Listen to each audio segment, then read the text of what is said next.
Bismillahirrohmanirrohim. Assalamualaikum warahmatullahi wabarakatuh. Sahabat beriman yang dirahmati Allah, Rasulullah Shallallahu Alaihi Wasallam memiliki banyak sahabat yang berbeda latar belakang, keadaan sosial, watak, dan lain sebagainya. Salah satunya adalah Hatib bin Balta'ah. Ia merupakan seseorang yang dekat dengan Nabi. Hatib bin Balta'ah merupakan sahabat Nabi yang ikut hijrah dari Mekah ke Madinah. Ia juga menjadi mujahid dalam beberapa peperangan melawan kaum kafir, salah satunya Perang Badar. Sama seperti sahabat yang lain, Hatib meninggalkan sejumlah harta dan keluarga yang ada di Mekah saat peristiwa hijrah. Kemudian, ketika kota Mekah dikuasai oleh kaum Quraisy, Rasulullah berencana untuk menaklukkan kembali kota suci tersebut. Penaklukan kembali kota Mekah ini dikenal dengan peristiwa Fatu Mekah. Peristiwa Fatu Mekah terjadi pada tahun 8 Hijriah di mana Allah mengubah kota tersebut menjadi lambang keimanan dan kepasrahan kepadanya.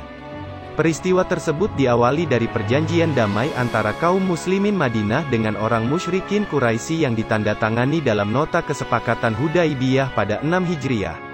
Singkat cerita, dalam perjanjian tersebut terjadi pengkhianatan yang mengharuskan adanya perbaharuan dalam isi perjanjian tersebut. Namun, perbaharuan tidak jadi dilakukan karena Nabi Muhammad Shallallahu Alaihi Wasallam menganggap bahwa ini adalah bentuk pengkhianatan. Dari pengkhianatan ini, Nabi Muhammad Shallallahu Alaihi Wasallam meminta kepada para sahabatnya untuk menyiapkan senjata dan perlengkapan perang untuk menyerang Mekah. Nabi Muhammad Shallallahu Alaihi Wasallam pernah bersabda, "Ya Allah, buatlah Quraisy tidak melihat dan tidak mendengar kabar hingga aku tiba di sana secara tiba-tiba." Sebenarnya, kaum muslimin boleh-boleh saja membatalkan perjanjian damai dengan orang-orang kafir tersebut. Namun, pembatalan ini harus dilakukan secara seimbang yang artinya tidak boleh sepihak, tetapi semua pihak harus sama-sama tahu.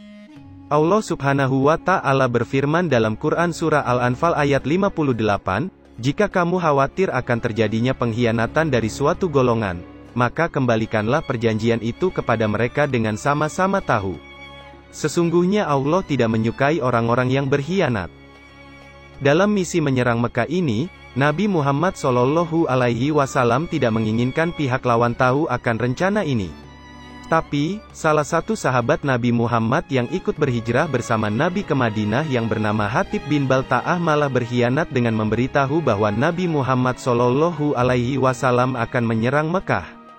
Berita ini disampaikannya melalui surat yang dibawa oleh seorang wanita untuk disampaikan kepada orang-orang kafir Quraisy. Hingga pada akhirnya, Nabi Muhammad Shallallahu Alaihi Wasallam pun mengetahui kabar ini dan segera mengirim sahabatnya yang lain untuk mengejar wanita yang disuruh Hatib tersebut. Diambil dari berbagai sumber, sahabat Nabi Muhammad yang diutus untuk mengejar wanita tersebut, yakni Ali bin Abi Thalib, Umar bin Khattab, Ammar bin Yasir, dan Tolhah.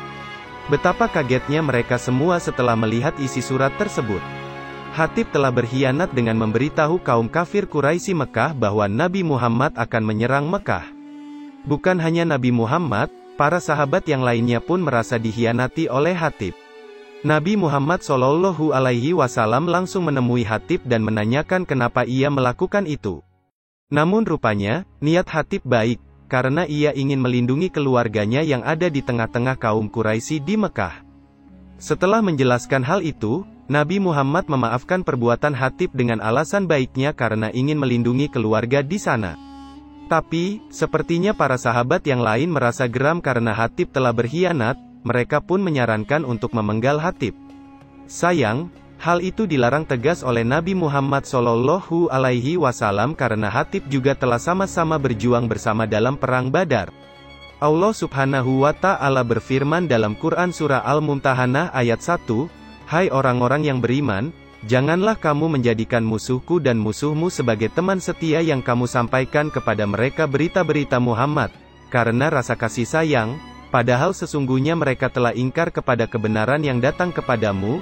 Mereka mengusir Rasul dan mengusir kamu karena kamu beriman kepada Allah." Sahabat beriman yang dirahmati Allah, dari kisah tersebut, ada pelajaran penting yang bisa kalian petik, yaitu tidak menghukum orang ketika sedang emosi, jangan melupakan banyak kebaikan seseorang hanya karena satu kesalahan, memaafkan penuh lapang dada, dan sikap memberikan loyalitas kepada kaum kafir hingga menyebabkan bahaya terhadap Islam tanpa menyebabkan kecintaan kepada agama mereka. Demikian kisah yang saya sampaikan, semoga bermanfaat untuk kita semua. Amin, ya Rabbal Alamin.